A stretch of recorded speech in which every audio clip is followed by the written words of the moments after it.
মক্কাবাসীরা তারা আপনার বলেছিল আমিনার গর্ভে থেকে পৃথিবীতে একজন মানবের জন্ম হয়েছে, কুরাইশ বংশে একজন মানুষ এসেছে, এমন সুন্দর চেহারা আজ পর্যন্ত মক্কায় আমরা কোনোদিন দেখিনি। সর্দারদের পুত্র হয়েছে, কোনো ধনীর সর্দারের বাচ্চা এমন সুন্দর চেহারা পাইনি।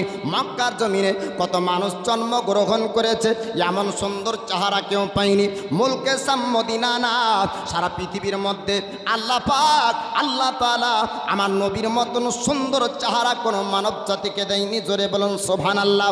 মক্কাবাসীরা রেশনের দোকানে যেমন ভিড় হয়, আমিনার ঘর আপনার ভিড় করলো। এক নয় দুই নয়, হাজার হাজার মানুষ আসার পরে বলেছিল আমিনা তোমার পুত্র মোহাম্মদকে একটু আমাদেরকে দেখিয়ে দাও, এমন সুন্দর চেহারার অধিকারী মানব আমরা দেখিনি। ওই জায়গাতে একজন রমণী আপনার খবর পেয়ে ছুটতে লাগলো, তার নাম আপনার সোয়াইবা।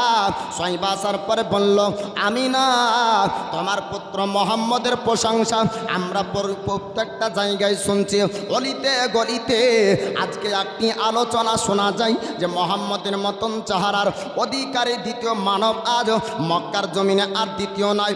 ওগো আমিনা তোমার পুত্রকে একটু দেখিয়ে দাও, আমি তোমার পুত্র মোহাম্মদকে একটু দেখতে চাই।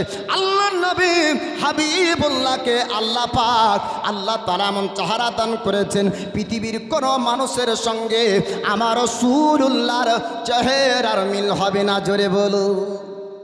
আদম পয়গম্বর থেকে যতজন নবী পৃথিবীর বুকে এসেছেন, আল্লাহ পাক আল্লাহ তাআলা প্রত্যেক নবীকে আপনার নূর দান করেছেন। প্রত্যেকজন নবীকে আল্লাহ পাক উত্তম চেহারার অধিকার আপনার উত্তম চেহারা দিয়েছেন। সাধারণ মানুষের সঙ্গে কোনো যুগের আপনার নবীর চেহারার তুলনা হয় না। যখন ইউসুফ নবীকে আল্লাহ পাক আল্লাহ তাআলা পৃথিবীতে দিয়েছিলেন, ইউসুফ নবীর মতন চেহারার ব্যক্তি আর আপনার মিশরের জমিনে ছিল না। মুসা নবীকে আল্লাহ পাক যখন পাঠিয়েছেন, মুসা নবীর মতন চেহারার অধিকারী দ্বিতীয় মানুষ পৃথিবীর বুকে আপনার ছিল না। নূহ পয়গম্বরকে আল্লাহ পাক পৃথিবীতে পাঠিয়েছেন, নূহ পয়গম্বরের যুগে নূহ পয়গম্বরের মতন সুন্দর চেহারার অধিকারী আর কেউ ছিল না। যেমনই আমার রাসূলুল্লাহকে আল্লাহ পাক এমন চেহারা দান করেছেন, মক্কাবাসীরা সবাই অবাক। জোরে বলো। মক্কাবাসীরা বলে আমিনা আমরা তো অনেক ঘরের বাচ্চার জন্ম হয়তো দেখতে যাই, কিন্তু তোমার পুত্র মোহাম্মদের মতন চেহারা আজ পর্যন্ত কোনো বাচ্চার মধ্যে দেখিনি। জোরে বলুন সুবহানাল্লাহ। এবার সোয়াইবা যাওয়ার পরে বলল আমিনা একটু তোমার পুত্র দেখিয়ে দাও, আমি তোমার পুত্রকে দেখব। এবার হযরত আমিনার কাছে সোয়াইবা আপনার চেহারা দেখতে লাগলেন। দেখার পরে বললেন আমিনা তোমার পুত্র মোহাম্মদকে আমি একটু নিতে চাই, আমাকে একটু তোমার পুত্রকে দিয়ে দাও। আমার রাসূলুল্লাহকে হযরত সোয়াইবা আপনার নেওয়ার পরে বললেন ওগো আমিনা আমি তো মা হতে পারিনি এমন সুন্দর বাচ্চার, তবে একবার আমি দুধ পান করাতে চাই, যদি তুমি অনুমতি দাও আমি একবার তাকে দুধ পান করাবো, আমি দুধ মা হতে চাই। ওগো আমিনা তুমি আমাকে অনুমতি দিবা কিনা একটু তুমি জানিয়ে দাও। রাসূলুল্লাহর মা আমিনা বললেন সোয়াইবা তোমার মনের যদি তামান্না থাকে, তোমার মনের যদি ইচ্ছা থাকে, আমি তোমায় বারণ করব না, তুমি আমার পুত্র মোহাম্মদকে দুধ পান করাতে পারো। আমার রাসূল হাবিবুল্লাহ আল্লাহর পয়গম্বর পৃথিবীর জমিনে সর্বপ্রথম যার দুধ পান করেছেন অন্য কেউ না, অন্য কেউ না, তিনি হচ্ছেন হযরত সোয়াইবা। জোরে বলুন। সোয়াইবার দুধ পান করলেন। এবার সোয়াইবা আনন্দই আত্মহারা, আজকে উত্তম চেহারার মানবকে দুধ পান করাতে পেরেছি। এবার সোয়াইবা ছুটতে লাগলো, যাতে যেতে আপনার যেতে যেতে আবু লাহাবকে ডাক দেয় ওগো আবু লাহাব আপনি একটু আসুন আসুন, আপনার ভাতিজা হয়েছে সুন্দর চেহারার অধিকারী একজন বাচ্চা। আজ পর্যন্ত সোয়াইবা মক্কা জমিনে এমন সুন্দর বাচ্চার চেহারা দেখেনি। জোরে বলুন সুবহানাল্লাহ। আবু লাহাব ডাক দিয়ে বলল সোয়াইবা এমন আনন্দর খবর শোনাস, আজকে বল কি আনন্দর খবর বলবি? বলে আপনার ভাতিজা আব্দুল্লাহর বেটা হয়েছে, নাম তারা মোহাম্মদ। আজকে আমিনার ঘরে সবাই ভিড় করেছে আপনার ভাতিজার চেহারাকে দেখার জন্য। সোয়াইবার কথা শুনে আবু লাহাব বলল সোয়াইবা রে আজ শোন শোন এত আনন্দের খবর আমাকে দিয়েছিস, আমার বাড়িতে তোকে বান্দির কাজ করতে হবে না।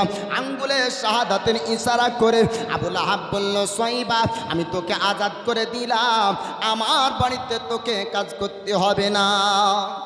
আরও একটা নিয়ম ছিল বাবা, যে 2 বছর 3 বছরের জন্য কন্ট্যাক্ট করে নিত, আর ওই 2 বছর 3 বছর ও মালিকের বিনা অনুমতিতে অন্যর বাড়িতে কাজ করতে পারতো না। এবার সাইবা আপনার গরিব ব্রাহ্মণী, গরিব আপনার মহিলা বান্দির কাজ করত, বাড়িতে আপনার কাঁচা করে কাজ করত। সাইবাকে বলা হলো, আবু লাহাব বলল, সাইবা আমার বাড়িতে অনেকদিন কাজ করেছিস, আমার বাড়িতে তুই বান্দির কাজ করেছিস, আনন্দের খবর শোনানোর জন্য আমি তোকে আজ থেকে আজাদ করে দিলাম, মুক্তি করে দিলাম, আমার বাড়িতে তোকে আর কাজ করতে হবে না। যেই আঙ্গুলে শাহাদাতের ইশারা করেছিল আমার আল্লাহ পাক আল্লাহ তাআলা তেনার হাবিবের জন্মের খুশিতে আবু লাহাব আঙ্গুলের দ্বারাতে একটা বান্দিকে আজাদ করলো, তার জন্য আল্লাহ পাক খুশি হয়ে আপনার কবরে আবু লাহাবের কবরে আযাব হয়। হাদিস শরীফের মধ্যে আছে ওই আঙ্গুলে শাহাদাতে আযাব হয় না। আবু লাহাব হলো জাহান্নামী। আবু লাহাব কে? জাহান্নামী, অমুসলিম, মুসলমান ছিল না, কাফির, নবীর উপর ঈমান আনেনি, জাহান্নামে জ্বলবে, এখনো কবরে আযাব হচ্ছে। কিন্তু আমার আল্লাহ পাক আল্লাহ তাআলা ও আঙ্গুলে আযাব দিবে না যে আঙ্গুলে দয়ার নবী মায়ার নবীর ভূমিষ্ঠ জন্মের খুশিতে একজন বান্দিকে ইশারা করে আজাদ করেছিল। জোরে বলুন সুবহানাল্লাহ। জি বাপ, তো দয়ার নবী মায়ার নবীর ইশক মহাব্বতে যদি আমরা দরুদে পাক পড়ি, তাহলে আজ দুনিয়াতে যে দরুদ পড়লো দয়ার নবী মায়ার নবীর সঙ্গে তার হাসরে সাক্ষাৎ হবে। জোরে বলুন সুবহানাল্লাহ। নবীওয়ালা দুনিয়াতে হন, নবীর শাফাত কিয়ামতে পাবেন। নবীর সঙ্গে মহাব্বত করেন, কিয়ামতে আপনার নবীকে পাবেন। আল্লাহ নবী হাবিবুল্লাহ আপনার কথা জন্মের খবর শুনে সাইবা একটা খবর দিল, আল্লাহ পাক আল্লাহ তাআলা বড় কাফের আবু লাহাব ও কাফেরের আপনার আঙ্গুলে আযাব হবে না, কবর আপনার আযাব হয় না। এমনকি হাদিস শরীফের মধ্যে আছে আবু লাহাব যখন মারা গেল তার পরিবার স্বপ্ন যোগে দেখে, আবু লাহাবকে স্বপ্ন দেখতে পায়, আবু লাহাবকে জিজ্ঞাসা করে আপনি মরে যাবার পরে কবর আপনার কেমন যাচ্ছে দিনকাল বলুন। এবার আবু লাহাব বলে আমি মুহাম্মদের কালমা বিশ্বাস করিনি, আমার ভাগ্যে নসিবে কোনোটা ভালো হয়নি, তবে একটা আঙ্গুল দ্বারাতে আমি সাইবাকে আজাদ করেছিলাম, মুক্তি করেছিলাম। আঙ্গুলটা যখন চষি আমি ওই আঙ্গুলে শরবত পাই এবং আমার আঙ্গুলে আযাব হয় না। জোরে বলুন সুবহানাল্লাহ। হাদিস শরীফের মধ্যে আপনার আবু লাহাবের আঙ্গুলের কথা আপনার বলা হয়েছে। এবার সাইবা আপনার খুশির সংবাদ দিয়ে দিলেন, পুরো মক্কাবাসীরা খুশির সংবাদ শুনল। মক্কার একটা রেওয়াজ ছিল বাবা, পল্লী গ্রাম দেহাতি থেকে রমণীরা তারা শহর যেত, আর শহরের বাচ্চাদেরকে নিয়ে তারা দুধ পান করাতো, আর দুধ পান করানোর জন্য ইনাম পুরস্কার তারা পেত। এবার আমার রাসূলুল্লাহর দুধ মারা হালিমার কথা আপনার শুনবেন বাবা। আল্লাহ পাক আল্লাহ তাআলা কোরআনে আপনার বলেছেন, হাবিব আপনাকে পৃথিবীর জমিনে আপনাকে সাধারণ মানুষ করে পাঠাইনি, আমি আল্লাহ আপনাকে রহমতের নবী বানিয়েছি, আপনাকে রহমতের পয়গম্বর করে রহমাতাল লিল আলামিন করে আপনাকে পৃথিবীর জমিনে দিয়েছি। আল্লাহ পাকের পবিত্র কোরআনের আয়াতের আপনার তরজমা হলো এই যে আল্লাহ রহমতের নবী করে দুনিয়াতে নবী দিয়েছেন। আজকে তো এর নবী মায়া নবী, তিনি উম্মতের জন্য শুধু রহমত না, 18,000 মাখলুকাতের জন্য আমার রাসূলুল্লাহ রহমাতাল লিল আলামিন। জোরে বলো, শুধু মানুষের জন্য না, আল্লাহ পাক আল্লাহ তাআলা দয়ার নবী মায়ার নবীকে রহমতের নবী বানিয়েছেন। আমার নবী পাকের এবার দুধমা হালিমার ঘরে আপনার কথা শুনবেন। আমার রাসূলুল্লাহ হালিমার ঘরে গিয়েছে, হালিমার ঘরে গরিবি দূর করার জন্য, হালিমার ঘরে আপনার বরকত আনার জন্য, হালিমার ঘরে আপনার রহমত আনার জন্য। আল্লাহর নবী হাবিবুল্লাহর দুধমা হালিমাতুস সাদিয়া তিনি আপনার খবর শুনলেন। মক্কাতে এই বছরে অনেক বাচ্চা জন্মগ্রহণ করেছে, এবার যদি মক্কাতে যায় তবে হয়তো ভালো ভালো বাচ্চা পাবো। তার জন্য বান্ধবীদেরকে সঙ্গের আপনার সাথীদেরকে বলল, ও বান্ধবীরা আজ আজকে মক্কার শহর যেতে হবে। আমরা খবর পেয়েছি শহরে এবার এই বছরে অনেক বাচ্চা জন্মগ্রহণ করেছে। আমার রাসূলুল্লাহ মক্কা জমিনে যখন জন্মগ্রহণ করে ওই সময়তে অনেক আপনার পুত্র সন্তানের জন্ম হয়েছিল। এবার হালিমাতুস সাদিয়া বান্ধবীদেরকে বললেন, ও বান্ধবীরা চলো আমরা মক্কা শহরে যাব, বাচ্চাদেরকে আনবো, দুধপান করাবো। সঙ্গের সাথীরা তারা মক্কা শহরে আসবে। আমার রাসূল হাবিবের কাছে আপনার অনেক রমণী এসেছিল। আসার পরে বলে, আমিনা তোমারও নাকি পুত্র হয়েছে, নাম তার নাকি মোহাম্মদ, সুন্দর চেহারার খবর আমরা পল্লীগ্রাম থেকে শুনেছি। আমিনা তোমার পুত্রকে একটু দেখিয়ে দাও। এবার আমার রাসূলুল্লাহকে রমণীরা দেখলো, দেখার পরে বলে, ওগো আমিনা তোমার পুত্র চেহারা এত সুন্দর, আমরা কোনোদিন পৃথিবীতে এরকম বাচ্চা দেখিনি। জোরে বলুন সুবহানাল্লাহ। কিন্তু যখন খবর শুনলো আব্দুল্লাহ পৃথিবীর বুকে আপনার জিন্দা নাই, এই বাচ্চাটা পিতা হারা, আপনার বাচ্চার পিতা দুনিয়ার বুকে জীবিত নয়, তখনই তারা রমণীরা তারা বলল, আমিনা গো শোনো, আমরা বাচ্চাকে দুধ পান করাই, আমাদের মনে একটা আশা আছে, ইনাম পুরস্কার আমরা পাবো। তবে বাচ্চার তো পিতা নাই, ইনাম পুরস্কার কে বা দিবে? এই বাচ্চাকে আমরা দুধ পান করাবো না। রমণীরা তারা বাচ্চা রেখে চলে যায়। আমার রাসূলুল্লাহর মা হযরত আমিনার মন খারাপ, মনে আপনার দুঃখ করে। আল্লাহ পাক আল্লাহ তাআলা তিনার হাবিবের মার মন খারাপ হতে দেবেন না। জোরে বলুন সুবহানাল্লাহ। একা করে যত রমণী তারা আসে, এবার সবাই একই কথা বলে, সবাই চলে যায়, কেউ আমার রাসূলুল্লাহকে নিতে চান না। এবার ওই সময় হালিমাতুস সাদিয়া তিনি আসার পরে ওই সময় বললেন, আমিনা আমি কানে খবর শুনেছি তোমার বাচ্চা মোহাম্মদের জন্ম হয়েছে, একটু তাকে দেখিয়ে দাও, সুন্দর চেহারার অধিকারী নাকি, সুন্দর চেহারা পেয়েছে, একটু তোমার পুত্র মোহাম্মদকে দেখতে চাই। হালিমাতুস সাদিয়ার কথা শুনে আমার রাসূলুল্লাহর মা বললেন, হালিমা তুমি একটু শোনো, তুমি যদি আসল খবরটা তুমি জানতে পারো, তুমিও হয়তো আমার পুত্রকে নিতে চাইবে না। আমিনার কথা শোনার পরে হালিমাতুস সাদিয়া বললেন, ওরে আমিনা এমন কথা কেন বলো? তোমার পুত্রকে আমি কেন বালিব না? তোমার পুত্রর কি দোষ আছে? তোমার পুত্রর কি ত্রুটি আছে? হযরত আমিনা বললেন, না না, আমার পুত্র ত্রুটি নাই, আমার পুত্রর আমার ছেলের কোনো দোষ নাই, তবে তার পিতা পৃথিবীর জমিনে জিন্দা নাই, বেঁচে নাই। এর জন্য অনেক রমণীরা তারা আসার পরে আমার পুত্র মোহাম্মদকে তারা নিতে চাইনি। ওগো হালিমা তুমিও যদি শোনো নিতে চাইবে না। হালিমাতুস সাদিয়া বললেন, আমিনা তুমি চিন্তা করবে না, টেনশন করবে না, আমি হালিমা একবার মক্কার সুন্দর বাচ্চাকে আমি একবার দুই চোখে দেখতে চাই। জোরে বলবেন না? 40 বছর পর্যন্ত এই হালিমা না, 40 বছর বয়স পর্যন্ত মক্কাতে নবীর দুশ্মন কেউ তৈরি হয়েছিল না। না আবুল আহাব বলেন, আবু জেহেল বলেন, আবুল আহাব, উদবা, সাইবা, উমাইয়া বিন খালব, যত কাফেরের নাম বলবেন, 40 বছর বয়স নবীর, তার আগে কেউ দুশ্মন ছিল না বাপ। 40 বছর বয়সের পরে দুশ্মন হয়েছে। আপনার হযরত আমিনার কথা শুনে হালিমাতুস সাদিয়া বলেন, ওরে আমিনা একবার তোমার পুত্রর চেহারাকে আমি দেখতে চাই, তোমার পুত্রর চেহারা আমি দেখব, তারপরে আমি নিব কি নিব না তার বিচার পরে হবে। হযরত আমিনাকে বললেন, একবার তোমার পুত্রর চেহারা দেখতে দাও। আল্লাহ নবী হাবিবুল্লাহ আপনার চেহারাকে দেখার পরে এবার হযরত হালিমা বললেন, আমিনা তোমার পুত্রকে আমি আমার ঘর নিয়ে যাব, আর আমি মক্কাতে রাখবো না, আর মক্কা শহরে তোমার পুত্র থাকবে না। আমিনা একটু অনুমতি দিয়ে দাও।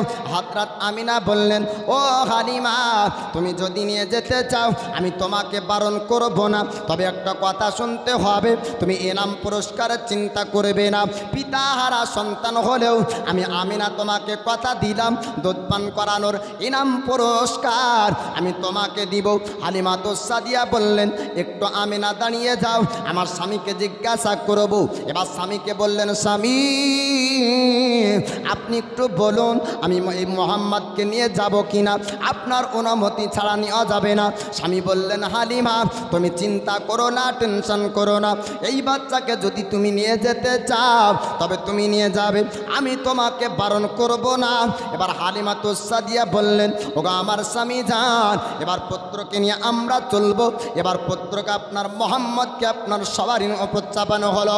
আল্লাহ নবী হাবিবুল্লাহকে সরে পর চাপায় আপনার যখন সবারই ওপরে চাপানো হলো, গাধার ওপর চাপানো হলো অথবা আপনার ঘোড়ার ওপর চাপানো হলো, হালিমা তো সাদিয়া এবার লাগাম ধরে আপনার চলতে শুরু করে। আল্লাহ পাক আল্লাহ তাআলা সবারই গতি বাড়িয়ে দেয়। জোরে বলুন সুবহানাল্লাহ। সঙ্গের সাথীরা বান্ধবীরা বলেছিল, ওরে হালিমা মক্কা শহরে তুমি কি নতুন সওয়ারি কিনেছো, নতুন কি তুমি গাড়ি কিনলে? হালিমা তো সাদিয়া বলেছিলেন, না না আমি মক্কা শহরে নতুন কোনো সওয়ারি কিনিনি, নতুন গাড়ি কিনিনি। তবে গাড়ির এত তেজ কেন হয়ে যায়, ইঞ্জিনের এত ক্ষমতা কোথায় থেকে আসলো এত দ্রুত গতিতে? তোমার দুর্বল ওটনি তো চলতে পারে না, তোমার দুর্বল সওয়ারি চলতে পারে না, তোমার দুর্বল উটনি কেমন করে যায়?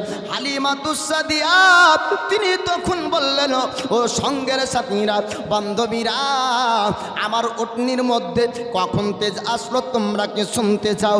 আমার উটনির ক্ষমতা সম্পর্কে তোমরা কি জানতে চাও?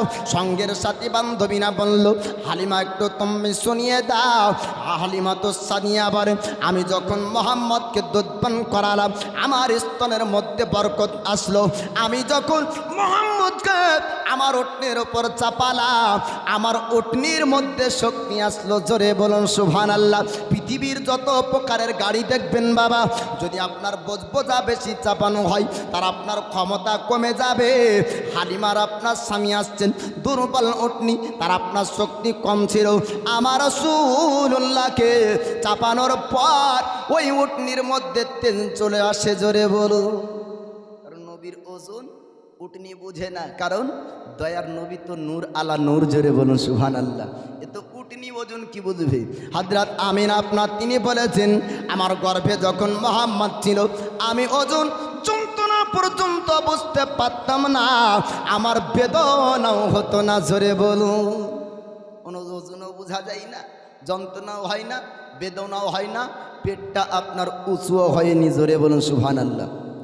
হালিমা তো সাদিয়া বললেন, ও বান্ধবীরা, ও গো সঙ্গের সাথীরা, তোমরা কি জানতে চাও এই উটনির মধ্যে ক্ষমতা আসলো কোথায় থেকে? উটনির মধ্যে ক্ষমতা এসেছে আমার জন্য না, আমার স্বামীর জন্য না, উটনির মধ্যে ক্ষমতা এসেছে আমার পুত্র মোহাম্মদের জন্য, আমার দুধ বেটা মোহাম্মদের জন্য। উটনির মধ্যে আল্লাহ পাক আল্লাহ তাআলা আপনার ক্ষমতা বানিয়ে দিয়েছেন।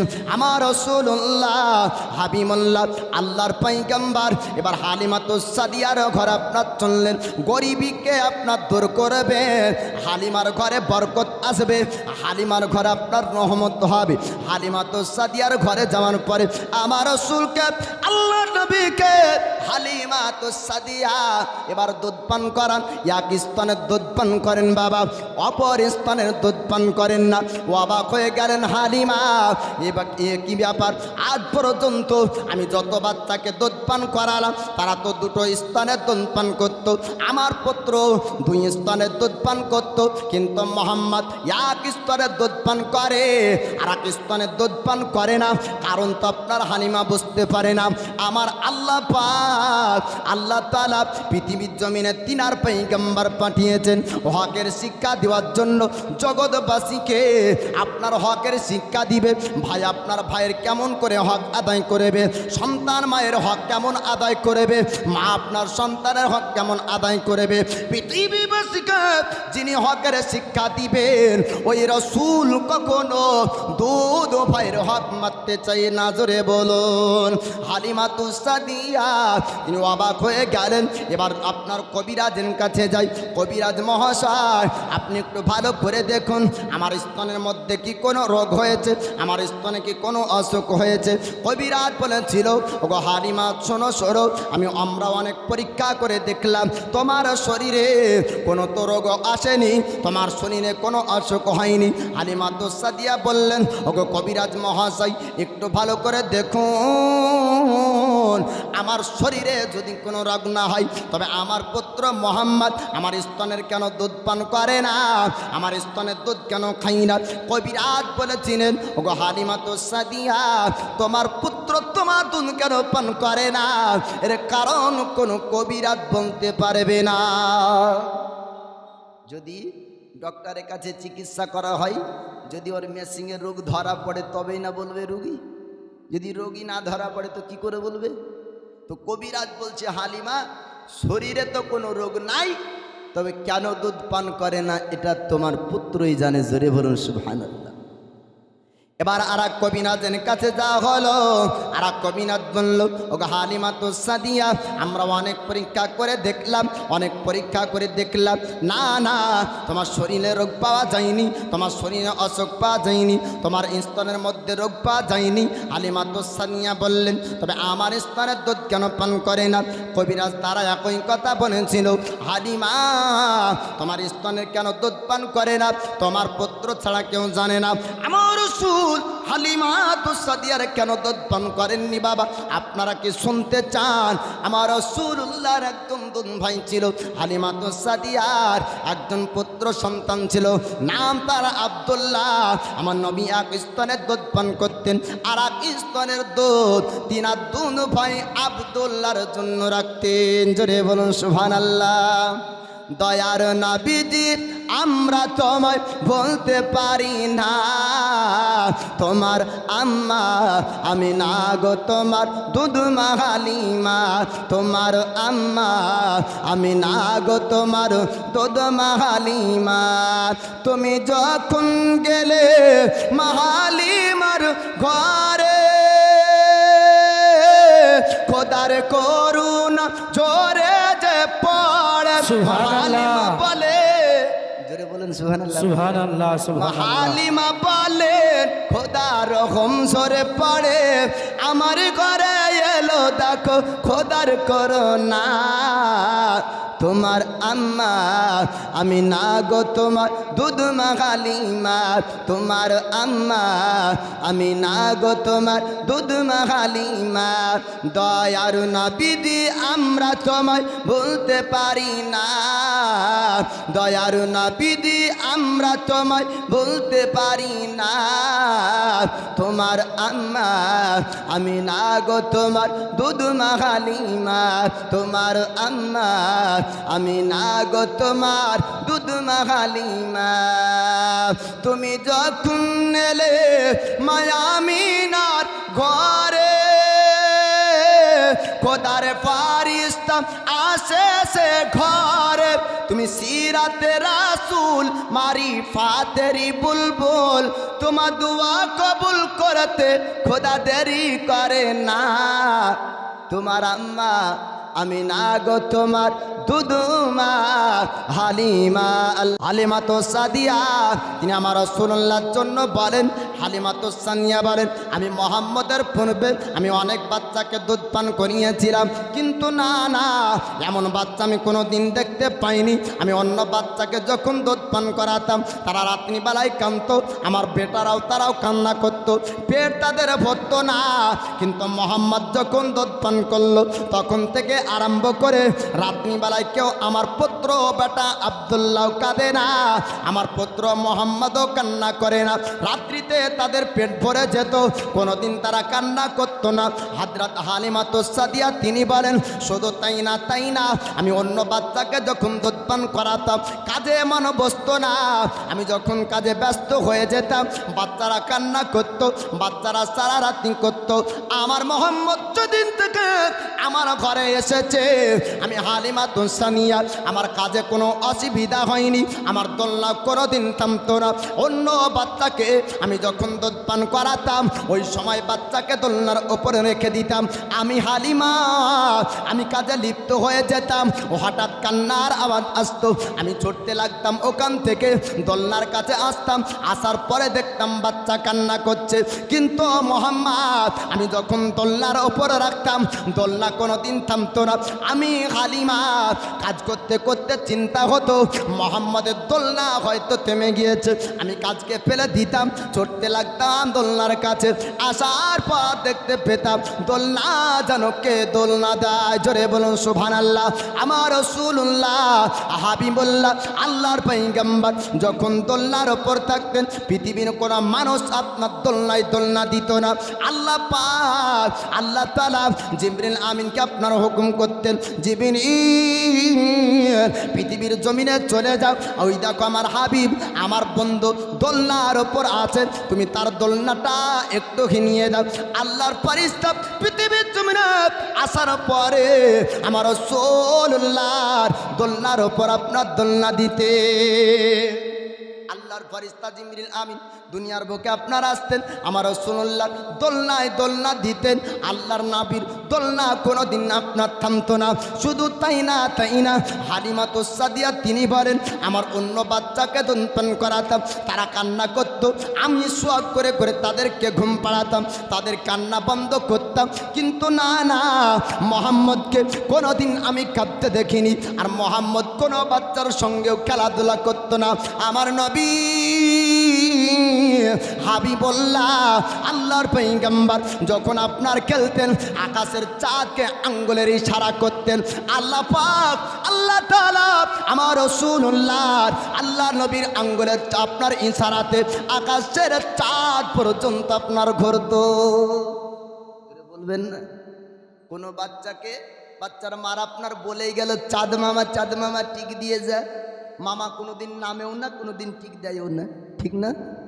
মায়েরা সোয়াগ করে চাঁদ মামা টিক দিয়ে যায়, কোনোদিন মামা এসে টিক দিয়েছে বা দেয়নি। আমার রাসূলুল্লাহ হাবিবুল্লাহ তিনি আপনার আঙ্গুলের ইশারা করতেন, চাঁদ আপনার ইশারার রাসূলুল্লাহ যখন আপনার দেখত যেমনভাবে আমার নবী পাক ইশারা করতেন আকাশের চাঁদ আপনার তেমনভাবে কিন্তু আল্লাহর নবীর খেলো না। পৃথিবীর কোন আপনার মানুষ ছিল না, আমার রাসূল কোনো বাচ্চার সঙ্গে খেলেনি, কোনো আপনার চতুষ্পাদ জানোয়ারের সঙ্গে খেলেনি। আমার নবী আকাশের সূর্যের সঙ্গে খেলেছেন, আমার রাসূলুল্লাহ আকাশের চাঁদের সঙ্গে আপনার খেলেছেন। হালিমাতুস সাদিয়া তিনি আপনার বলছেন শুধু তাই না মোহাম্মদকে যেদিন ঘরে নিয়ে আসলাম আমার উটনির মধ্যে বরকত আসলো, আমার উটনিটা দুধ দিত না, কিন্তু মোহাম্মদ যেই দিন থেকে আমার ঘরে আসলো আমার উটনিতে এত দুধ দিত আমি পান করতাম, আমার স্বামী পান করত, আমার সন্তান সন্ততিরা পান করত, তবুও দুধের মধ্যে কমতি হতো না। জোরে বলুন সুবহানাল্লাহ।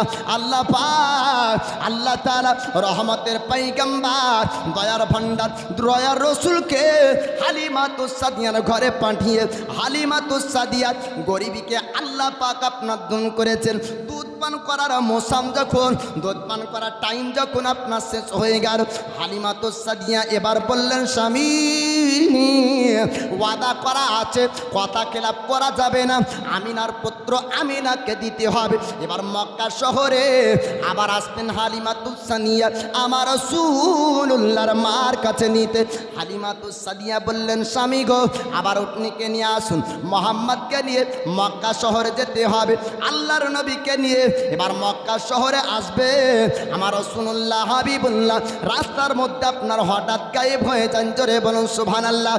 একবার নয় দুবার না, আমার রাসূলুল্লাহ বাল্য জীবনে কয়েকবার আপনার গায়েব হয়েছিলেন। হালিমাতুস সাদিয়ার চোখের সামনে থেকে আমার রাসূলুল্লাহ একবার গায়েব হয়ে যান, কিছুক্ষণ পরে দেখা যায় আমার রাসূলুল্লাহ আল্লাহর হাবিব পয়গম্বর হালিমাতুস সাদিয়ার কাছে আবার দেখা যায়। হালিমাতুস সাদিয়া যাওয়ার পরে বললেন, আমিনা তোমার পুত্র মোহাম্মদকে দুধ পান করার। এবার মোহাম্মদকে দুধ পান করানোর ঘটনাগুলা আমিনার কাছে হালিমাতুস সাদিয়া আপনারা বলেছিলেন। ওগো আমিনা শোনো শোনো, আজ পর্যন্ত হালিমা কত বাচ্চা দুধ পান করিয়েছে, তোমার মতন পুত্র মোহাম্মদের মতন পাইনি, জোরে বলো। হযরত আমিনা বললেন, ওগো হালিমা তোমাকে যদি আমার পুত্র মোহাম্মদকে দিতে চাই তুমি নিবা কিনা একটু বলো। হালিমাতুস সাদিয়া বলেন, আমিনা তোমার পুত্র মোহাম্মদকে যদি আমাকে দিয়ে দাও আমি জিন্দেগি ভরে রাখতে চাই, তবে কিসের জন্য দিবা তুমি একটু বলে দাও। হযরত আমিনা বললেন, হালিমা মক্কা শহরে একটা ভাইরাস এসেছে, মক্কা শহরে একটা রোগ এসেছে, আমার পুত্র মোহাম্মদের কাছে যেন ওই রোগটা না চলে যায়, আমি তার জন্য আমার পুত্র মোহাম্মদকে আমি দিতে চাই। ওগো হালিমা একটু জানিয়ে দাও আমার পুত্র মোহাম্মদকে তুমি নিবা কিনা। হালিমাতুস সাদিয়া বললেন, আমিনা আমি তোমার পুত্রকে কেন বানিব না, তোমার পুত্রকে যদি আমি পাই আমি কোনোদিন তোমার পুত্রকে আমার কাছ থেকে আলাদা করব না। জি বাবা, এখনো নবীর নবুয়তের প্রকাশ হয়নি, নবী হিসাবে না, নবীর বাল্যকালে নবীর আখলাক চরিত্র গুণ ব্যবহার দেখে মক্কার বেধর্মীরা পর্যন্ত বলেছিল, আমানতদার বিশ্বাসী ব্যক্তি যদি এক নম্বরে কেউ থাকে তার নাম হলো আল আমিন মোহাম্মদ। জোরে বলুন সুবহানাল্লাহ।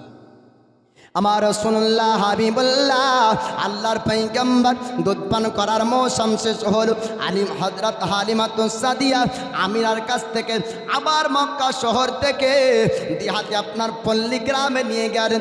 বয়স যখন আস্তে আস্তে বাবা 4 থেকে আপনার 5 বছর হয়ে গেল, হালিমাতুস সাদিয়াকে জিজ্ঞাসা করে আমার রাসূলুল্লাহ, ওগো মা জননী আপনি একটু জানিয়ে দেন আমার দুধ ভাইদের কি আমি দেখতে পাই না। আমার রাসূলুল্লাহর বয়স যখন আপনার 6 বছর পূর্ণ হবে এমন সময়ে আমার রাসূলুল্লাহ হাবিবুল্লাহ বলেন, ও মা জননী আমার ভাইদেরকে দেখা যায় না, তারা কোথায় বাড়ি থেকে চলে যায়, আমি দেখতে তাদেরকে পাই না। এবার হালিমাতুস সাদিয়া বললেন, ও বেটা মোহাম্মদ তারা মেষ চরানোর জন্য তারা পাহাড়ের গভীরে তারা চলে যায়, বকরি চড়াতে তারা যায়, ছাগল চড়ানোর জন্য তারা চলে যায়। আমার রাসূল আল্লাহর হাবিব বললেন, ও মা জননী আমি ময়দান ভ্রমণ করতে চাই, আমাকে কি তাদের সঙ্গে আপনি যেতে দেবেন না?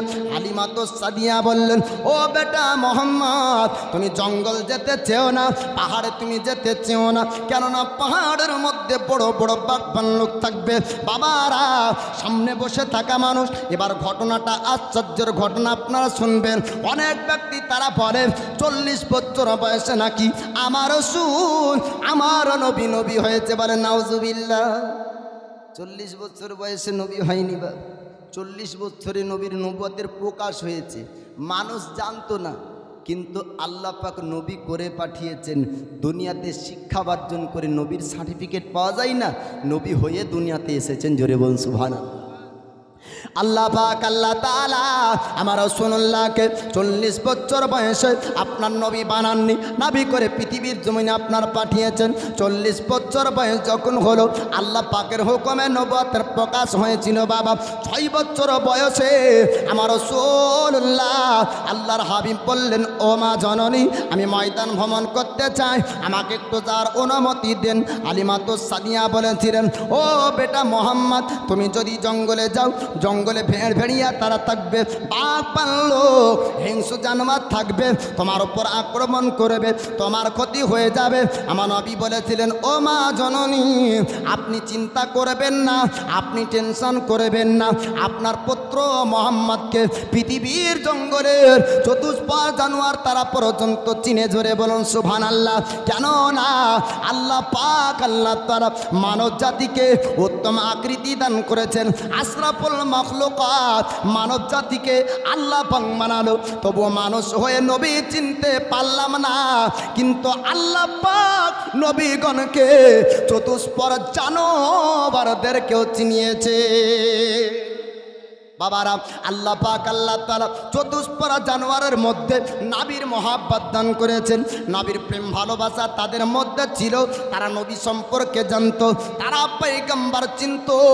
মানুষ আমরা চিনতে পারলাম না। হালিমাতুস সাদিয়াকে বলেছিলেন, ওগো মা জননী, আপনি চিন্তা করবেন না, আপনি টেনশন করবেন না, জঙ্গলে যেতে দেন, জঙ্গলি জানোয়ার ক্ষতি করবে না। প্রথমবার আমার রাসূলুল্লাহ হাবিবুল্লাহ যখন আপনার জঙ্গলে যাবেন, জঙ্গলি জানোয়ার, হিংস্র জানোয়াররা তারা দূর থেকে আপনার নবী পাকের চেহারাকে তারা দেখেছিল। আল্লাহর নবী হাবিবুল্লাহ দুধ ভাইদের সঙ্গে যান। দুধ ভাইয়ের আপনার তারা বলল, ও ভাই মোহাম্মদ, আপনাকে একটা জায়গাতে রাখবো, আমরা পাহাড়ের উঁচুতে চড়ব, বকরি চড়াবো, আমরা জঙ্গলের গভীরে যাব, কিন্তু আপনাকে গভীরে যেতে দেওয়া হবে না, জঙ্গলের পাহাড়ের উঁচুতে আপনাকে নিয়ে যাব না। তারা নবী সম্পর্কে জানতো না। তারা মনে ভেবেছিল, মুহাম্মদকে যদি আমরা উঁচুতে নিয়ে যাই, হয়তো জঙ্গলি জানোয়াররা আক্রমণ করবে, হয়তো জঙ্গলি জানোয়াররা ক্ষতি করবে। তাই আমার রাসূলকে একটা জায়গায় রেখে দিয়ে তারা জঙ্গলে আপনার চড়তে শুরু করলো। পাহাড়ের উঁচুতে তারা চলে যায়। আমার রাসূল এক জায়গায় আরাম করে। আল্লাহ পাক আল্লাহ তাআলা আমার নবীর চেহারা মোবারকের উপরে আকাশের মেঘগুলাকে গুচ্ছিত করে দেয়। দয়ার নবীর চেহারার উপরে মেঘ আপনার গঞ্চিত হয়ে যায়। শুধু তাই না, জঙ্গলের আপনার গভীর জঙ্গলে দুটো আপনার সাপ আসলো। আসার পরে নবীর চেহারা মোবারকের ওপরে আপনার ফনা করে দাঁড়িয়ে রইল। আপনার ওই সময়তে দুদু ভাইরা দেখার পরে তাদের মনে ভয় ঢুকলো। তারা চড়তে লাগলো, ডাক দেয়, ও মা জননী, আপনি একটু আসুন, আসুন, আমাদের ভাই মোহাম্মদকে বাঁচানো সম্ভব হবে না, আমাদের ভাই মোহাম্মদ আর মনে হয় বাঁচবে না। বড় বড় ভয়ঙ্কর দুটো সাপ ফনা করে দাঁড়িয়ে আছে, এখন মনে হয় ছবল মেরেছে। হালিমাতুস সাদিয়াকে আপনার ডাক দেয়। হালিমাতুস সাদিয়া এবার স্বামীকে ডাক দিলেন, স্বামী যান, একটু বের হয়ে আসুন, আমাদের পুত্র মোহাম্মদকে মনে হয় বাঁচানো যাবে না। সঙ্গে সঙ্গে স্বামী স্ত্রী দুজনে ছুটতে লাগে।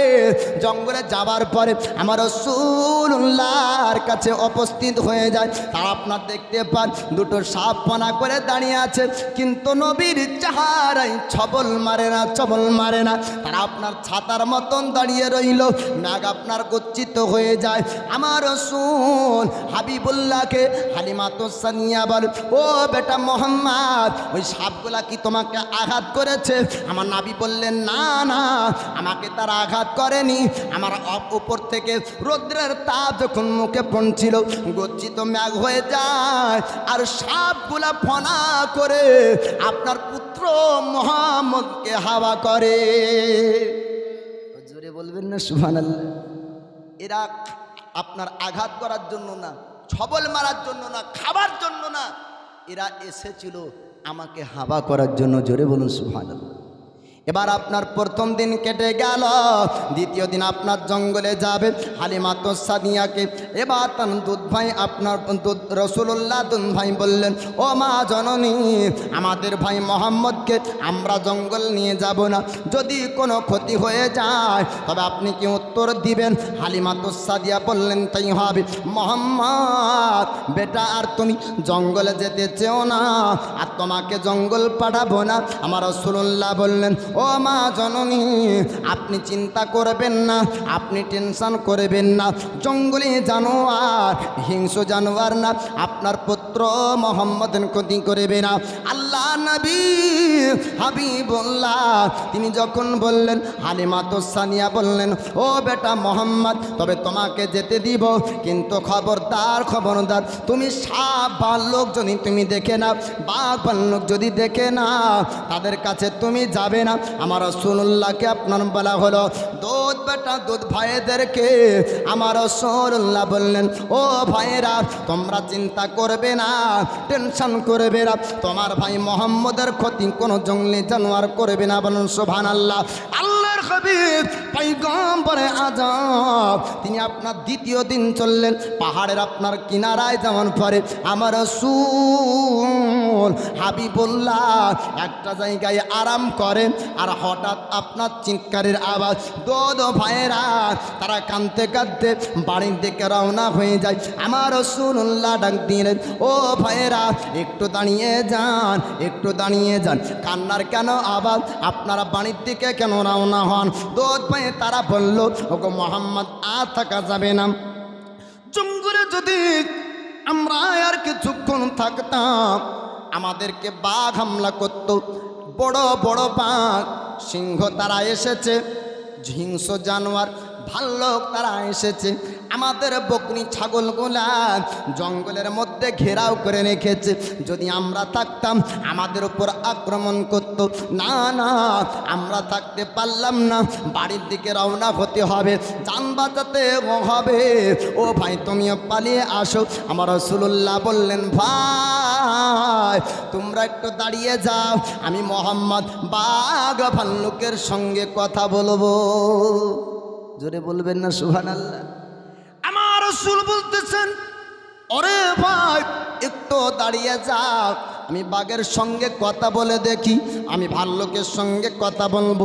হিংস্র জানোয়ার তাদেরকে জিজ্ঞাসা করব, তারা কেন বকরি ঘেরাও করেছে, তারা কেন আমাদের ছাগল ধরেছে। আমার রাসূলুল্লাহ হাবিবুল্লাহ আল্লাহর পয়গম্বর বাঘের সামনাসামনি যায়, আর দুধ ভাইয়েরা চড়তে চড়তে হালিমার কাছে হাজির। হালিমা তো সাদিয়াকে ডাক দেয়, ও মা জননী আপনি আসুন আসুন, আমাদের ভাই মোহাম্মদকে আর বাঁচানো যাবে না। বলে কেন, কি হয়েছে? এবার তারা বলতে শুরু করল, ও মা জননী আমাদের বকরিগুলা ছাগলগুলাকে বাঘ ভাল্লুক ভেড়িয়া তারা আটক করে রেখেছে, আমরা জান বাঁচানোর জন্য পালিয়ে আসলাম। আমাদের ভাই মোহাম্মদ ওই বাঘের সঙ্গে কথা বলতে যায়। হালিমা তো সাদিয়া গ্রামবাসীকে ডাক দেয়, আর স্বামীকে ডাক দেয়, স্বামী যান আপনি আসুন আসুন, ও গ্রামবাসীরা বাঘ ভাল্লুকের কাছ থেকে আমার পুত্র মোহাম্মদকে মনে হয় বাঁচানো যাবে না। গ্রামবাসীরা তারা সবাই চড়তে লাগলো। আজকে একটা বাল্য ছোট্ট ছেলেকে নাকি বাঘ ঘেরাও করেছে, আজকে বকরি ঘেরাও করেছে। সেই যুগের মানুষের আপনার সাহস ছিল। গ্রামবাসীরা তারা সবাই চড়তে লাগলো, হালিমা তো সাদিয়ার স্বামীও চড়তে লাগলো। আল্লাহর নবী হাবিবুল্লাহ বাঘের সামনাসামনি হয়ে যায়, বাঘকে ডাক দিয়ে জিজ্ঞাসা করে, ওরে বাঘ একটু জানিয়ে দে আমাদের বকরি কেন ঘেরাও করলি? বাঘ তাদের পরিভাষায় বলেছিল, হুজুর আমাদের ভোগ মিটানোর জন্য না, ক্ষুধার্তকে দূর করার জন্য না, হুজুর গো আপনার নুরানি চারকে একবার দেখার জন্য আমরা বকরিগুলা ঘেরাও করেছি। জোরে বলো আল্লাহ পাক, আল্লাহ তাআলা পশুদের ভাষাকে বোঝার শক্তি আমার রাসূলকে দান করেছেন। দুনিয়ার বুকে পৃথিবীর মুখে যত ভাষা আল্লাহ পাক দিয়েছেন, প্রত্যেক ভাষার পণ্ডিত আমার রাসূলুল্লাহকে আল্লাহ বানিয়েছে। প্রত্যেকের ভাষা আমার নবী বুঝেন বাপ, কারণ নবী খালি মানুষদের জন্য নবী না, সমস্ত মাখলুকাতের নবী।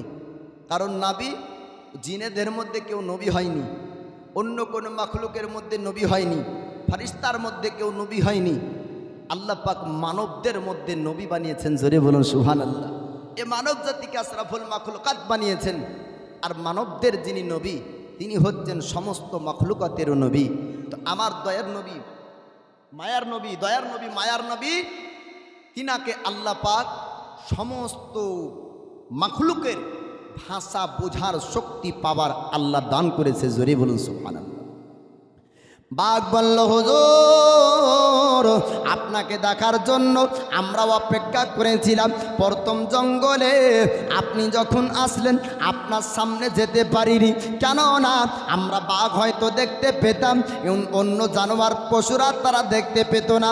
আজকে সবাই জঙ্গলের সমস্ত পশুরা একত্রিতভাবে আপনার কাছে জমায়েত হয়েছি আপনার চেহারা দেখার জন্য। আজকে হরিণ এসেছে আমাদের সামনে, জানের ভয় করেনি। আজকে খরগোশ এসেছে, জানের ভয় করেনি। হুজুর একটু লক্ষ্য করে দেখুন, বাঘের সামনে খরগোশ আসতে পারে না, বাঘের সামনে হরিণ আসে না, কিন্তু আজকে আপনার চেহারাকে দেখে আমাদের লোভ বন্ধ হয়েছে, আমাদের লালস বন্ধ হয়েছে, ভোক্তা নিবারণ ভোগ আপনার মিটে গিয়েছে, ক্ষুধার্ত দূর হয়েছে। হুজুর গো, হরিণের দিকে লোভ হয় না, অন্য জানোয়ারের প্রতি লোভ হয় না, আপনার চেহারা দেখার জন্য। জোরে বলো হুজুর, আজকে আপনাকে সবাই মিলে একসঙ্গে চেহারাকে দেখব। হুজুর গো, আপনি চিন্তা করবেন না, টেনশন করবেন না, আপনার জঙ্গলি আপনার বকরি ছাগলগুলাকে কেউ হামলা করবে না, কেউ আপনার বকরিগুলা খাবে না। আমার রাসূলুল্লাহ আল্লাহর হাবিব তিনি আপনার সমস্ত বকরিগুলাকে পাক পাল্লকের কাছ থেকে হালিমাতুন সাদিয়াত পুত্র বেটাদের কাছে আপনার নিয়ে আসেন। গ্রামবাসীরা দেখার পরে অবাক হলো, হালিমাতুস সাদিয়াকে বলেন, ও হালিমা, এই তোমার পুত্র মোহাম্মদের মতন সাহসী বাচ্চা আজ পর্যন্ত আমরা কেউ দেখতে পাইনি। বাঘের সঙ্গে কথা বলে, বাঘ ভাল্লুকের সঙ্গে সাক্ষাৎ করে, এরকম বাচ্চা কোনো দিন দেখা যায়নি। ও হালিমা, তুমি চিন্তা করো না, টেনশন করো না, তোমার পুত্র মোহাম্মদের ক্ষতি জঙ্গলি জানোয়ার কেউ করবে না। আল্লাহ নবী হাবিবুল্লাহ মা জননীকে বললেন, ও মা জননী, আপনি অনুমতি ইজাজত দেন, আমি ময়দান ভ্রমণ করতে যাব। তৃতীয় দিন হালিমাতুস সাদিয়া বললেন, বেটা মোহাম্মদ, আমি যতবার তোমাকে ময়দান যেতে দিই একটা করে ঘটনা ঘটে যায়, যদি তোমার ক্ষতি হয়ে যায় আমি আমিনাকে কি উত্তর দিব? না না, তোমাকে যেতে দেওয়া হবে না, তুমি ময়দান যেতে চেও না। আল্লাহর নবী হাবিবুল্লাহ বললেন, ও মা জননী, আপনি চিন্তা করবেন না, আপনি টেনশন করবেন না, জঙ্গলি জানোয়ার হিংস্র জানোয়াররা আপনার পুত্র মোহাম্মদের ক্ষতি করবে না। তৃতীয় দিনে আমার রাসূলুল্লাহ ময়দান যাবেন। আল্লাহ পাক আল্লাহ তাআলা আপনার মানবী আকৃতিতে আপনার দুনিয়াতে ফেরেশতা পাঠিয়ে দিলেন। আল্লাহর নবীর উপরে আল্লাহ পাক কয়েকবার সিনা চাক করিয়েছিলেন।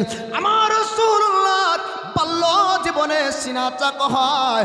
আল্লাহ পাক আল্লাহ তাআলা তিনি আপনার কিছু জিনিস ভিতর থেকে বাইরে করেন, আর কিছু জিনিস আল্লাহ পাক নবীর মধ্যে দান করেছিলেন। জোরে বলুন সুবহানাল্লাহ। যেটা সাধারণ মানুষের মধ্যে হয়নি।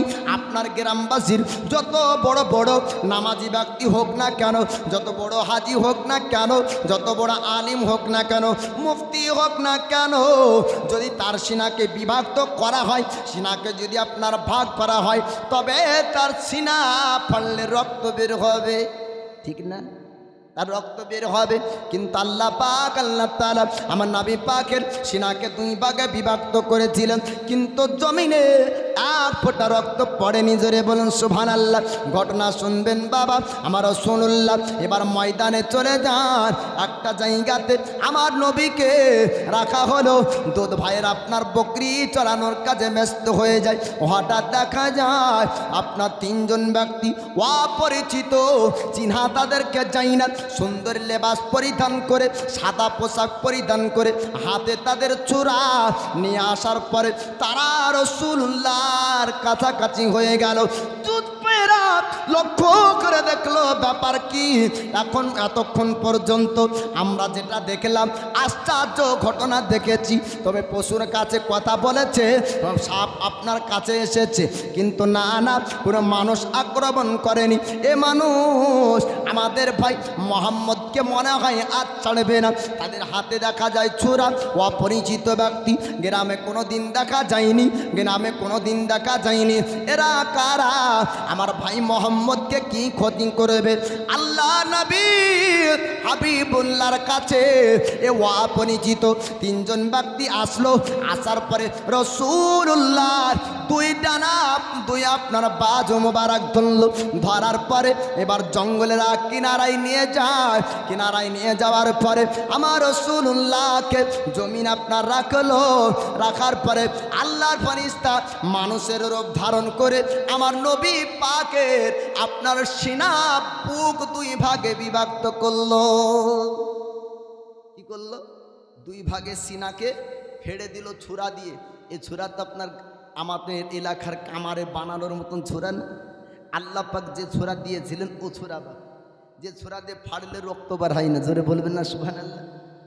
আল্লাহ পাক আল্লাহ তাআলা জিবরিল আমিন ফেরেশতাকে বলেন, যাও আমার হাবিবকে আমি আল্লাহ আমার পক্ষ থেকে ক্ষমতা হিকমত দান করো। এ সিনাচা করার উদ্দেশ্য কি? বিশেষ কিছু ক্ষমতা শক্তি পাওয়ার তার মধ্যে দেওয়া। জোরে বলুন সুবহানাল্লাহ। আল্লাহ পাক আল্লাহ তাআলা এবার ফারিস্তার মাধ্যমে সিনাচা করালেন। এবার খবর আপনার ছড়িয়ে গেল। ছুটতে ছুটতে দুধ ভাইয়ের আপনার চলতে লাগলো গ্রামবাসীর কাছে, মা জননীর কাছে। হালিমা সাদিয়াকে ডাক দেয়, ও মা জননী, আপনার পুত্রকে আর আপনি পাবেন না। এবার হালিমা সাদিয়া বলেন, ও গো আমার বেটারা, আমার পুত্রর কি হয়েছে? বলে, ও মা জননী, বাঘ ক্ষতি করেনি, ভাল্লুক ক্ষতি করেনি, ভেড়ভেড়িয়া ক্ষতি করেনি, সাপ ক্ষতি করেনি, কিন্তু মানুষ এ তো ছাড়বে না। অপরিচিত তিনজন ব্যক্তিকে দেখা গেল। কোন কিতাবে বলা হয়েছে দুইজন, আপনার কোন কিতাবে আপনার বলা হয়েছে তিনজন। আল্লাহর নবীর কাছে আল্লাহর ফেরেশতা তিনজন আপনার এসেছিল সাদা পোশাক পরিধান করে। এবার দুধ ভাইরা বলল, মা, অপরিচিত ব্যক্তি, তাদেরকে চিনতে পারিনি, আমাদের গ্রামের কেউ না, এলাকার কোনো ব্যক্তি না, মনে হয় কোনো পূর্বের দুশমনী আছে আমাদের ভাই মোহাম্মদের কাছে। তারা আপনার ছোরা নিয়ে চললো, সাদা পোশাক পরিধান করা, আর ছোরা নিয়ে আমার ভাই মোহাম্মদের দুই বাজু ধরলো, জঙ্গলের একটা জায়গায় নিয়ে যায়, জমিনে শুয়ে দিল। ও মা জননী, এতক্ষণ মনে হয় জবাই করে ফেলেছে, একটু চলুন চলুন। হালিমা সাদিয়া গ্রামবাসীকে ডাক দিলেন, ও গ্রামবাসীরা, ও আমার স্বামী শুনুন, আমার পুত্র মোহাম্মদকে আমি মনে হয় বাঁচাতে পারবো না। কোন মানুষকে বা দুশমনি করলো, হাতে ছোরা নিয়ে আমার পুত্র মোহাম্মদকে জমিনে নাকি শুয়ে দেয়। আল্লাহ নবী হাবিবুল্লাহর কাছে এবার গ্রামবাসী তারা আসলো। আমার রাসূলুল্লাহ একটা জায়গায় বসে বসে আরাম করে, বলুন সুবহানাল্লাহ। হালিমা যাবার পরে জিজ্ঞাসা করলেন, ওগো বেটা মোহাম্মদ, একটু জানিয়ে দাও, একটু বলো বলো, তোমার কাছে কারা এসেছিল? অপরিচিত কোন ব্যক্তি হাতে ছোরা নিয়ে তোমার বাজু ধরে জমিনে শুয়েছিল? তোমার কি তারা ক্ষতি করেছে? আল্লাহর নবী হাবিবুল্লাহ বলেন, ও মা জননী, আপনি চিন্তা করবেন না, টেনশন করবেন না, তারা কোনো দুশমন ছিল না, তারা দুশমন ছিল না, অপরিচিত ব্যক্তি না, আর পৃথিবীর মানুষ না, তারা ছিল আল্লাহর ফেরেশতা। একবার জোরে বলবেন না সুবহানাল্লাহ। আমার নবী বলছেন, মা, ওরা দুনিয়ার মানুষও ছিল না, দুশমনও ছিল না। আল্লাহ নবী 6 বছর বয়সে বললেন, মা জননী, তারা ছিল আল্লাহর ফেরেশতা। আল্লাহ পাক আল্লাহ তাআলা মানুষের রূপ ধারণ করে পৃথিবীর জমিনে পাঠিয়েছে। তারা আমার দুই হাতের বাজু ধরলো, আমাকে একটা জায়গায় শুয়ে দিল। ও মা জননী, শুধু তারা শুয়ে দেয়নি, হাতে তাদের ছোরা ছিল, ওই ছোরা দিয়ে আমার সিনাকে বুক দুই ভাঙে ভাঙ করলো। কিছু জিনিস ভিতর থেকে বাইরে করলো, আর কিছু জিনিস বাইরে থেকে ভিতরে করলো, কিন্তু এক ফোঁটা রক্ত দুনিয়ার জমিনে পড়েনি। মদিনার ধোলা বালি সুরমা বানাবো, সেই সুরমা চোখে দিয়ে রাসূল দেখিব। মদিনার ধোলা বালি সুরমা বানাবো, সেই সুরমা চোখে দিয়ে। একবার বলেন, রাসূল দেখিব, না হলে আপনি দেখবেন কি করে? সুবহানাল্লাহ। আপনি তো আল্লাহর কাছে চাইছেন না, তো আল্লাহর কাছে পাবেন কি? আমরা এমনই বান্দা যে আল্লাহর কাছে সব চাইলাম, কিন্তু আল্লাহকেই চাইলাম না। এটা হয় না? আল্লাহ ঘর দাও, বাড়ি দাও, জমি দাও, জায়গা দাও, হ্যান দাও, ত্যান দাও, সব দাও, কিন্তু কোনোদিন দোয়াতে বলেছি, আল্লাহ তুমি আমার মতো রাজি হও, তুমি তোমাকে দাও। কোনোদিন আল্লাহকেই চাইলাম না। তাহলে আমরা স্বার্থপর আল্লাহর বান্দা না? জি, আল্লাহর হুকুম ফরজ নামাজ পড়তে যাই দেখো, আর পানি হয় না, গমের ভুয়ে পানি হচ্ছে না, পাটের ভুয়ে পানি হয় না, তার লেগে ঢালের ভুয়ে নামাজ পড়তে যাই। আল্লাহ বোঝে না যে কি চরম অভিনয় তা? যে মসজিদে পাংখা লাগানো আছে, এসি লাগানো আছে, মার্বেল লাগানো আছে, তাই তো আমার বান্দা যায় না। আর আমার বান্দা রোদে এসেছে ঢালের ভুয়ে এই চরম যে স্বার্থপর আল্লাহ জানে, তাই পানি হয় না বাপ। জি, তো আমরা নবীকে চাইছি না তো পাবো কি করে? আমি যখন বলবো তখন আপনারাও বলবেন একটা শব্দ খালি, মদিনার ধোলাবালি সুরমা বানাবো, সেই সুরমা চোখে দিয়ে রসুল দেখিব। আপনারা খেলে বলবেন যে রসুল দেখিব, দেখবো দেখবো বলতে থাকেন না, নসিবে থাকলে দেখবেন, নালে দেখবেন না। জি, তাহলে দুনিয়াতে দেখতে পাবেন না, তো মোহাব্বত থাকলে হাসরে পাবেন। জোরে বলুন সুবহানাল্লাহ। মদিনার ধোলাবালি সুরমা বানাবো, সেই সুরমা চোখে দিয়ে রাসূল দেখিব। আরো জোরে, সেই সুরমা চোখে দিয়ে রাসূল দেখিব, সেই সুরমা চোখে দিয়ে রাসূল দেখিব। আশিকেরা মদিনায় গেল, দয়ার নবীর দিদার পেল। আশিকেরা মদিনায় গেল, দয়ার নবীর দিদার পেল। আশাই যে মোর দিন ফোরালো, কি যে করিব। আশাই যে মোর দিন ফোরালো, কি যে করিব। সেই সুরমা চোখে দিয়ে রাসূল দেখিব, মদিনার ধোলাবালি সুরমা বানাবো, মদিনার ধোলাবালি সুরমা বানাবো। সেই সুরমা চোখে দিয়ে রাসূল দেখিব। যে পেয়েছে নবীর দিদার, যে পেয়েছে নবীর দিদার, দোজখ হারাম হয়েছে তার। যে পেয়েছে নবীর দিদার, দোজখ হারাম হয়েছে তার। দিদার পেতে আশা আমার, কবে দেখিব। জোরে বলুন সুবহানাল্লাহ। দিদার পেতে আশা আমার, কবে দেখিব। সেই সুরমা চোখে দিয়ে রাসূল দেখিব, মদিনার ধোলাবালি সুরমা বানাবো, মদিনার ধোলাবালি সুরমা বানাবো। সেই সুরমা চোখে দিয়ে রাসূল দেখিব, সেই সুরমা চোখে দিয়ে রাসূল দেখিব। তোমরা যারা যাও মদিনায়, আমার সালাম দিও রোজায়। তোমরা যারা যাও মদিনায়, আমার সালাম দিও রোজায়। জিজ্ঞাসিও নবীজিকে, আমরা কবে যাব। জিজ্ঞাসিও নবীজিকে, আমরা কবে যাব। সেই সুরমা চোখে দিয়ে রাসূল দেখিব, মদিনার ধোলাবালি সুরমা বানাবো, মদিনার ধোলাবালি সুরমা বানাবো। সেই সুরমা চোখে দিয়ে রাসূল দেখিব।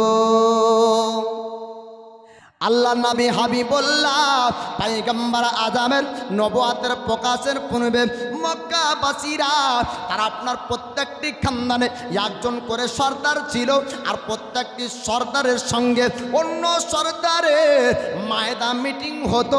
কোনো জিনিস আপনার যখন করবে, তাদের মধ্যে কখনো ঝামেলা লেগে যেত, গোষ্ঠী দ্বন্দ্ব আপনার হতো। যেমন আপনার জঙ্গে ফজর হয়েছিল, ওই রকম খানদানে খানদানে তাদের মধ্যে যুদ্ধ হতো। আমার রাসূলুল্লাহ হাবিবুল্লাহ বয়স আপনার যখন আপনার 25 বছর বয়স, 25 বছর বয়সে আল্লাহর নবীর প্রশংসা আপনার এমনভাবে চলেছিল। খাদিজাতুল কুবরার এক গোলামের কথা বলবো বাবা, নাম তার আপনার মিসরা। খাদিজাতুল কুবরা মিসরাকে বলেছিল, মিসরা রে শোন শোন, মক্কাবাসীর মধ্যে কোন ব্যক্তি আমানতদার বিশ্বাসী, কোন ব্যক্তি আছে একটু তার নাম পরিচয় দিয়ে দেন। মিসরা খাদিজাকে বলল, খাদিজা আমি একটু মক্কা ভ্রমণ করব, পুরো মক্কাকে একটু দেখব। মক্কার মধ্যে কোন ব্যক্তি আমানতদার বিশ্বাসী পাওয়া যায়, কোন ব্যক্তিকে সত্যবাদী পাওয়া যায়। মিসরা বলল, খাদিজা আমাকে একটু মক্কা ভ্রমণ করতে হবে, মক্কা আপনার ভ্রমণ করে দেখতে হবে। খাদিজাতুল কুবরার গোলাম মিসরা পুরো মক্কা ভ্রমণ করলো। মক্কা ভ্রমণ করার পর মানুষের কাছে শুনলো, ও মক্কাবাসীরা একটু জানিয়ে দাও মক্কার মধ্যে আমানতদার বিশ্বাসী ব্যক্তি কোন কোন ব্যক্তি আছে, সত্যবাদী কোন ব্যক্তি আছে। মক্কাবাসীরা তারা একই কথা বলেছিল, কুরাইশ বংশে একজন ব্যক্তি আছে, নাম তার মোহাম্মদ, তার মতন আমানতদার বিশ্বাসী দ্বিতীয় কেউ নাই। একবার জোরে বলবেন না সুবহানাল্লাহ।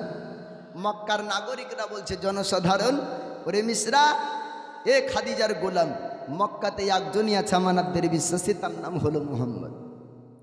আল্লাহ নবীর কথা মক্কাবাসী তারা বলল, মিসরাবের শোনার পর বলল, ও খাদিজা, আমি মক্কা ভ্রমণ করলাম, গলিতে গলিতে জিজ্ঞাসা করলাম সাধারণ মানুষ কাকে ভালো বলে, নাগরিক কাকে ভালো বলে।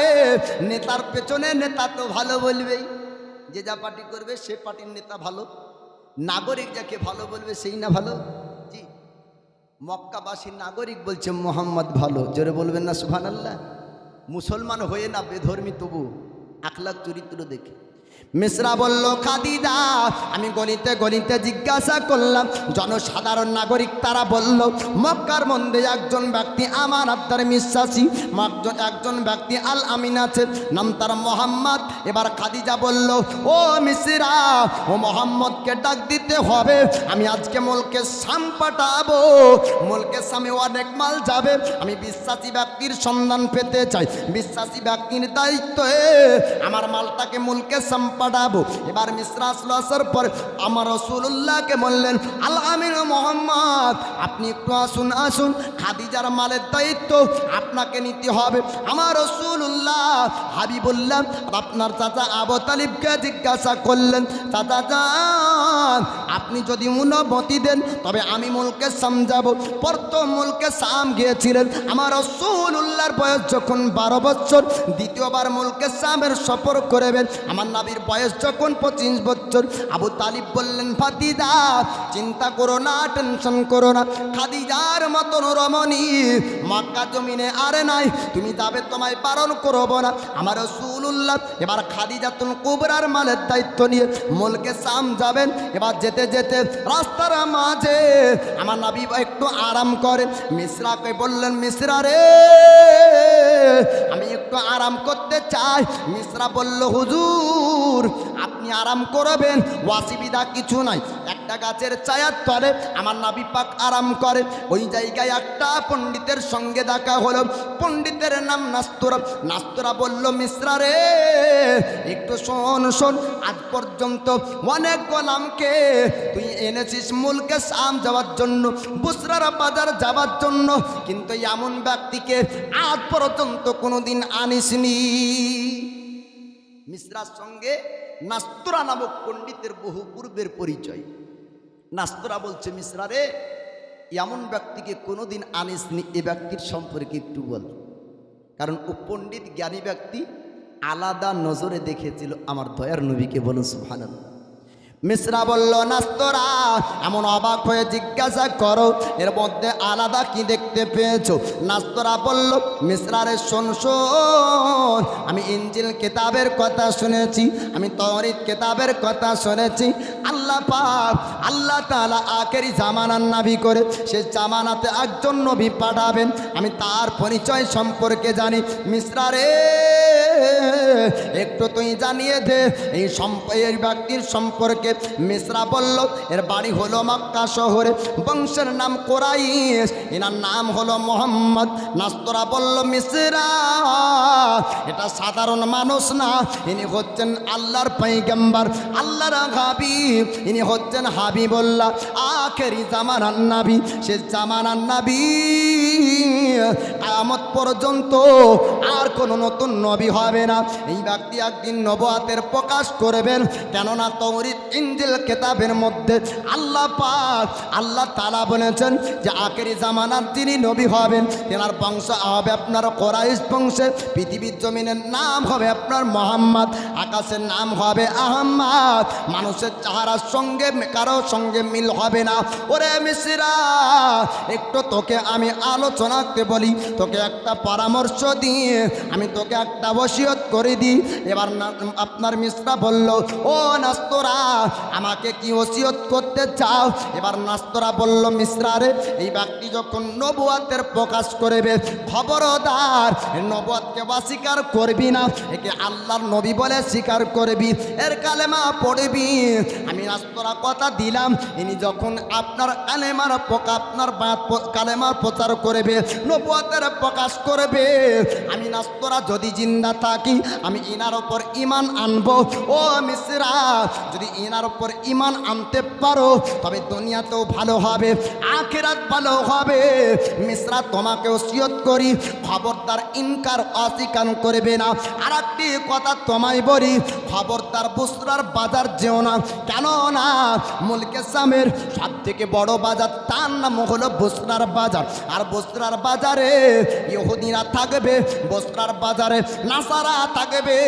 তারা যদি চিনতে পারে তবে ইনার ওপর আক্রমণ করবে।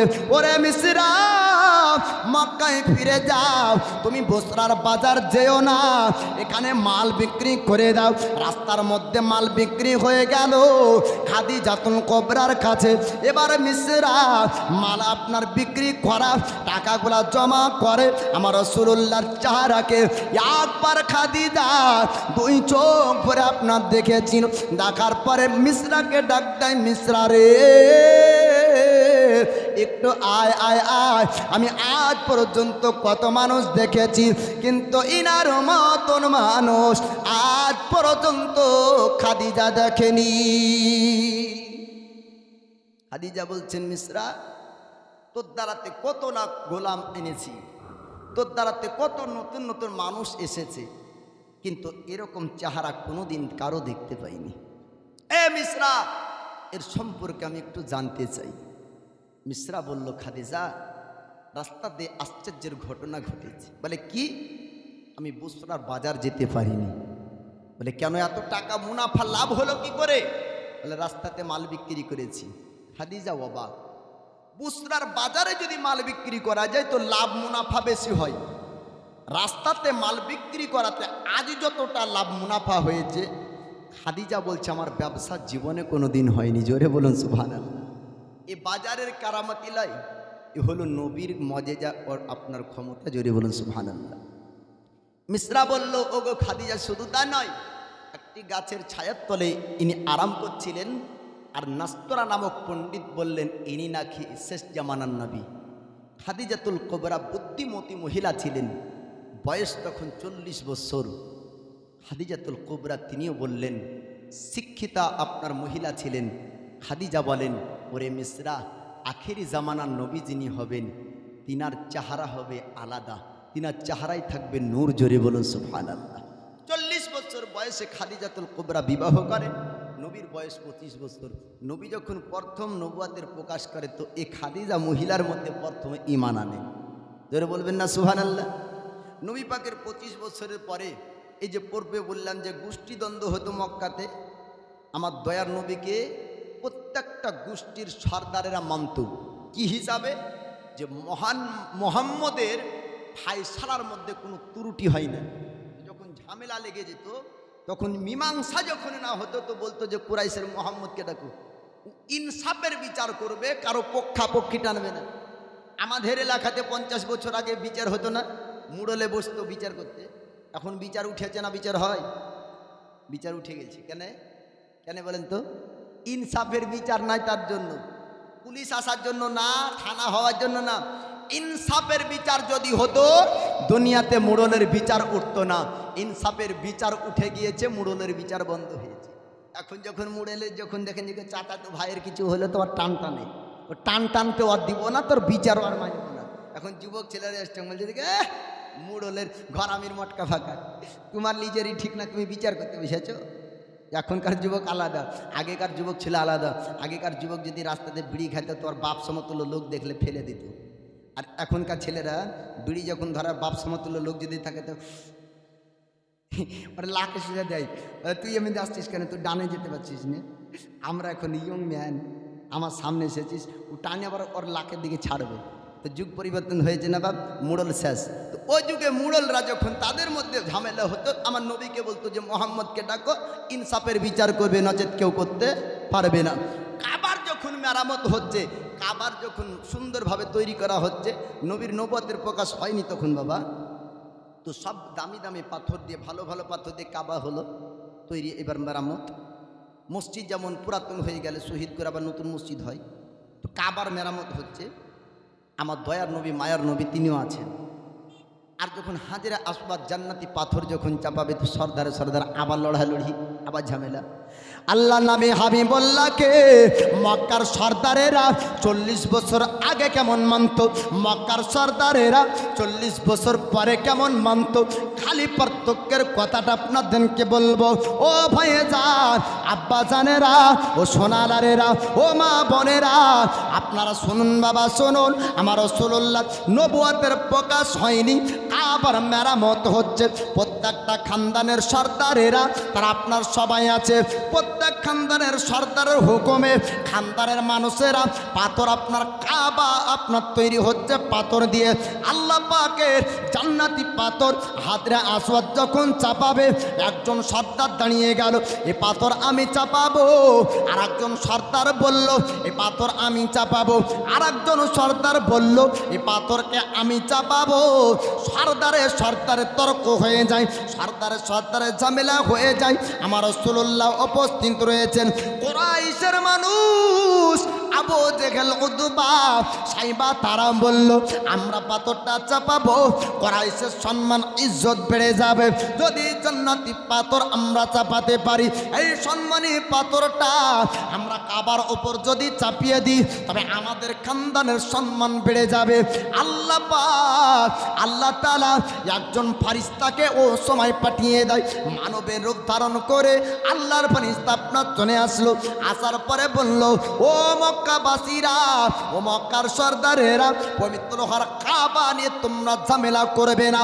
আমি একটা কথা তোমাদেরকে বলি, আমি একটা পরামর্শ তোমাদেরকে দিই।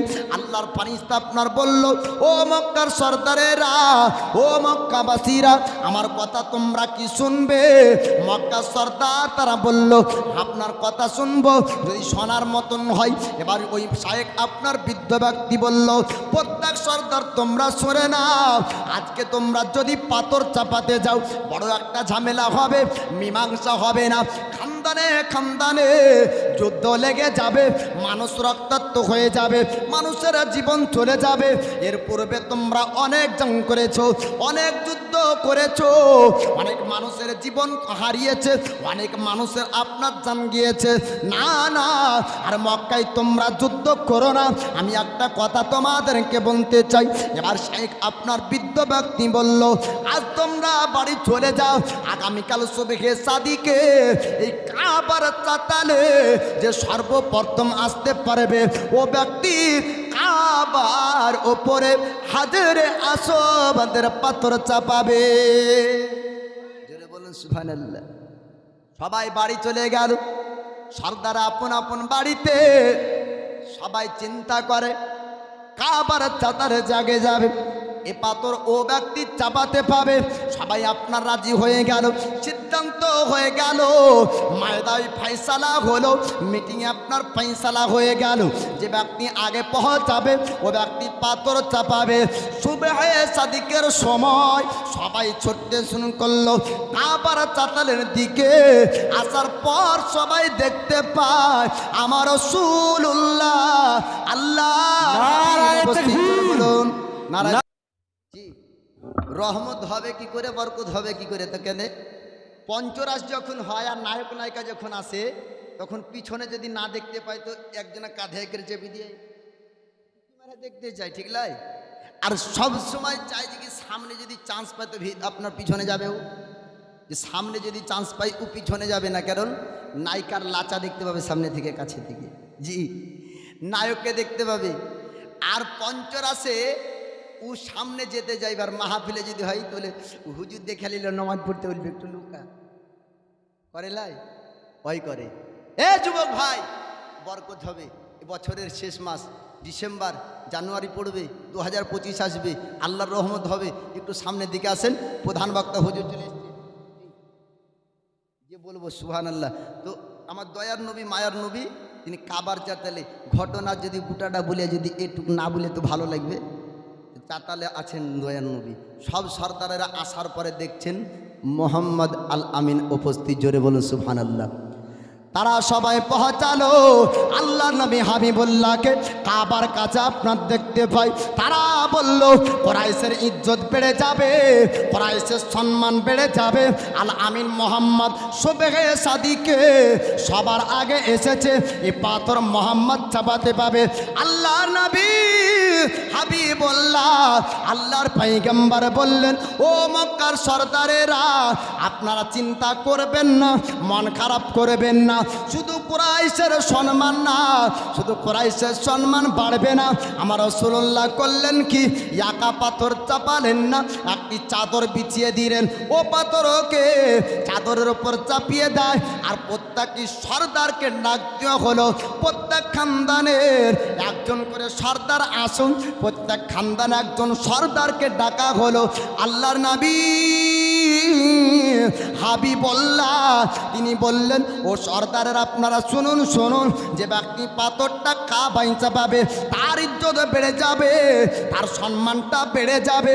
এই পাথরটা আমি চাদরে চাপালাম, সবাই মিলে চাদরে হাত রাখুন, আমরা সবাই একসঙ্গে পাথর চাপাবো, সবারই সম্মানে ইজ্জত বেড়ে যাবে।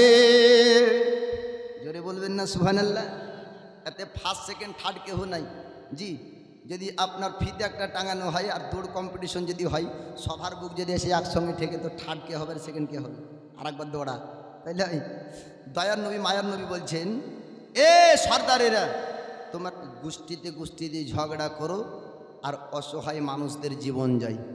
আমার দয়ার নবী মায়ার নবী আপনারা চিন্তা করবেন না, এই চাদরে সবাই হাত রাখেন, একসঙ্গে পাথর রাখবো আমরা কাবার উপরে।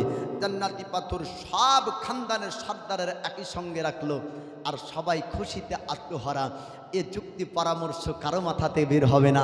আল্লাহ পাক আমার দয়ার নবীকে এমন আখলাক, এমন সুন্দর চরিত্র ব্যবহার দান করেছেন। জোরে বলুন সুবহানাল্লাহ। নবীর সুন্দর ব্যবহার দেখে মক্কার সর্দারেরা ও সমাতে খুশি হয়েছিল, সবাই আনন্দ করলো। দয়ার নবী মায়ার নবীর উপরে মিথ্যা অপবাদ দেওয়া হয়েছিল যে মোহাম্মদ জোর করে কালেমা পড়ে মুসলমান বানাই। না বাপ, 40 বছরের আগে মক্কাতে কারো সঙ্গে নবী আমার অন্যায় করেননি, কাউকে আঘাত দেননি, কাউকে দুঃখ দেননি, তাই 40 বছর পর্যন্ত কেউ খারাপ বলেনি। নবুয়তের প্রকাশ যখন হলো, ইসলামের প্রচার যখন দয়ার নবী মায়ার নবী করলেন, ও সময়তে উতবা সাইবা আবু লাহাব আবু জেহেল তারা বলেছিল মোহাম্মদ এতদিন ঠিক বলেছে, এখন ভুল বলছে, এখন মিথ্যা বলে, এখন মোহাম্মদের কথা বিশ্বাস করা যাবে না। যখন দেখলো আস্তে আস্তে মানুষ মুসলমান হয়ে সাহাবীর একটি জামাত তৈরি হয়, তখন কাফেরেরা বলেছিল মোহাম্মদের কাছে যেও না, কেননা যেই যায় সেই কালমা পড়ে মুসলমান হয়ে যায়। মোহাম্মদ মনে হয় জাদুকর, ও মোহাম্মদ জাদুকর না, আমার দয়ার নবী জাদুকর না। আল্লাহর নবীর অসংখ্য ক্ষমতা ছিল, আর আল্লাহ পাক আল্লাহ তাআলা ভবিষ্যতের বক্তা করে দয়ার নবীকে পাঠিয়েছেন। বলুন সুবহানাল্লাহ। তো বাপজি আমার প্রধান বক্তাকে বসিয়ে রেখে আমি আলোচনা করব না। দয়ার নবীর নামে যেটা অপবাদ দেওয়া হয়েছিল এটা মিথ্যা কথা। আমার দয়ার নবী মায়ার নবী ভালোবাসার শিক্ষা দিয়েছেন জগৎবাসীকে, দয়ার নবী হিংসার শিক্ষা জগৎবাসীকে দেননি। আমরা মুসলমান এক অপরকে যদি এখনও ভালোবাসতে পারি, আমাদের কথা মানুষ শুনবে, আমাদের কথা মানুষ নেবে। সমাজের মোড়ল যদি এখনও ছোটদেরকে ভালোবাসে, ছোটরা তাকে সম্মান করবে, ছোটরা তাকে আদব করবে, তাই না? আমাদের চলার পদ্ধতি, চলার দিকটা আমরা নষ্ট করে ফেলেছি আমরা নিজেরাই। তো যাই হোক, আল্লাহ পাক আল্লাহ তাআলা নবীর ইশক, নবীর প্রেম, নবীর মহাব্বত, নবীর ভালোবাসা আমাদের অন্তরে দান করুক, আর আল্লাহর ইবাদত যেন আমরা করতে পারি সে তৌফিক আল্লাহ দান করুক। সকল বলুন আমিন। জি সুবহানাল্লাহ। যাই হোক, আবেদনে দুকলি আপনাদেরকে শোনাবো। জন্ম আমার নবীর ও যুগে হলে কেমন হতো, জোরে বলুন সুবহানাল্লাহ। তু নয়নে রাসূল পাক দেখিলে কেমন হতো, জন্ম আমার নবীর ওই যুগে হলে কেমন হতো, জন্ম আমার নবীর ওই যুগে হলে কেমন হতো।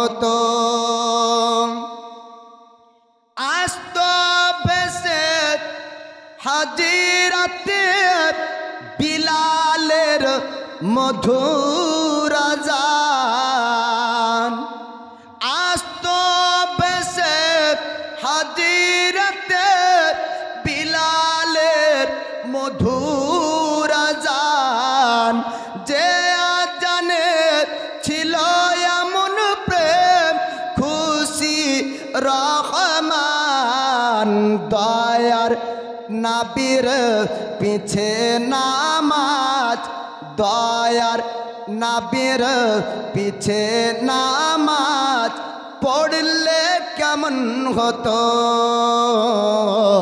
জন্ম আমার নাবির যোগে হলে কেমন হতো দুনয়নে রসুল পাক দেখিলে কেমন হতো জন্ম আমার নবীর যুগে হলে কেমন হতো দিনই কত আলোচনায় থাকতাম আমরা প্রথম জোরে বলুন সুবহানাল্লাহ সুবহানাল্লাহ দিনই কত আলোচনায় থাকতাম আমরা প্রথম সামনে রাসূল পাক হতো পাশে সাহাবাগণ আবু বকর উমর উসমান আলী আবু বকর উমর উসমান আলীর সঙ্গী কেমন হতো জন্ম আমার নবীর যুগে হলে কেমন হতো দুনয়নে রসুল পাক দেখিলে কেমন হতো জন্ম আমার নবীর যুগে হলে কেমন হতো